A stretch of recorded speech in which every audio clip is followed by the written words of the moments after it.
What it sounded like, the technologies, the vibes of that. 5, there was an Elvis cassette.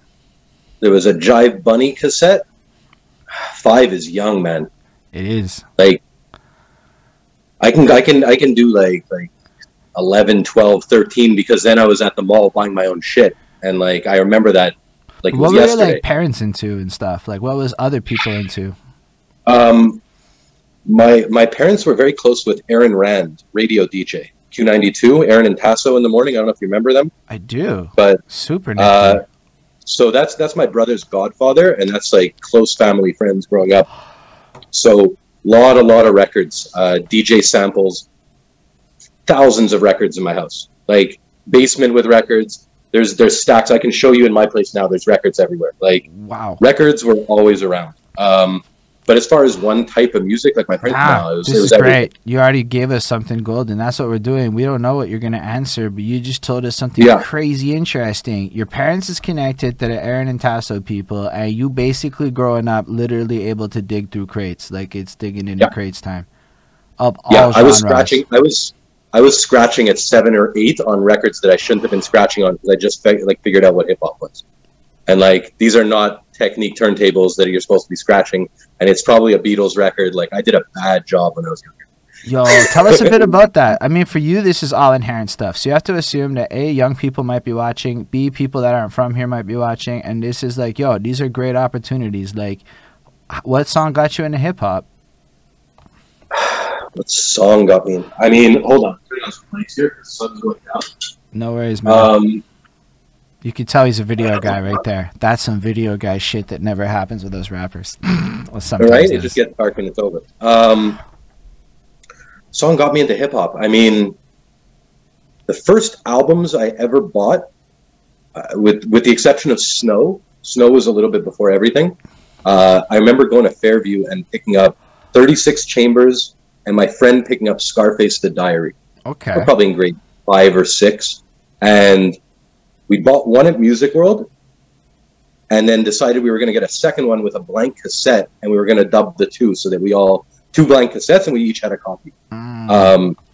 We went into HMV, and we unraveled Scarface the Diary's plastic in HMV, and there was some kind of undercover there. And as we walked out, guy grabs me and like pulls me back into the store. And I remember being shook at first, but knowing that I didn't do anything wrong. And I said to him, no, like we're unraveling a tape that we bought across the hall. But if you want, in the garbage over there is the receipt. And we walked over to the garbage. And at that point, I had a little bit of attitude. And I said, put your hand in, and grab the receipt. And he said, you put your hand in. I go, no. You're questioning me. Put your hand in. And the guy put his hand in the garbage. And he pulled out a receipt and said, sorry, guys. And I remember being like 11, 12 years old, being like, winner. Nice. I got one. So, Yeah. wow, that was like, this is good shit. I know that you might It had not nothing to find do this with- interesting. It had nothing to do with music. But No, I know, but this is how the interviews go. It's more like we want to know about Lemme Kno, and all of the other stuff is secondary. And your whole that was my first hip hop purchase. I'm gonna say if I go like really deep into, But it was more like into you the- said that you discovered hip hop and you started scratching, and I'm like, that's nifty. And you said that happened before you bought that album. So I'm that like, was 6, 7 years old. so like, I knew what hip hop was. how did that happen? Because that's super cool too. If you don't remember, it makes sense, but it's fair. You're young.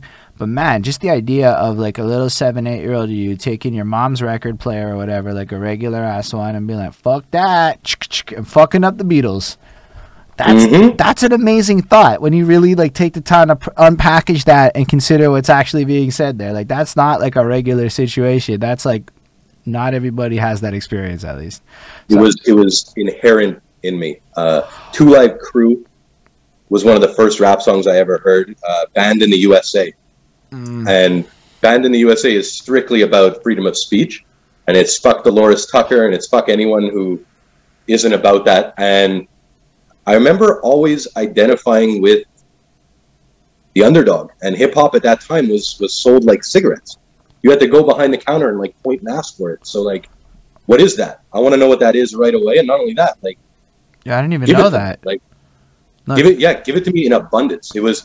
I remember going into the Biz, which later became Future Shop, and they used to print the parental advisory stickers as a sticker on the top of the CD. And I remember scratching off the sticker of Gravediggers and going to the cash, and the lady at the cash knew what it was, looks at my mom and says, there's supposed to be a sticker on this. Do you know what you're buying here? And I'm looking at that lady like, fuck you. Like, you're ruining the whole shit right now. And obviously the CD went back, and I didn't get Gravediggers that day, but I know the whole album off by heart. So I got it eventually. So it's cool. No, but what's cool about these stories, because I know it might be kind of weird to delve on this stuff, but we're in the I've never said this out loud. We're in the context, right?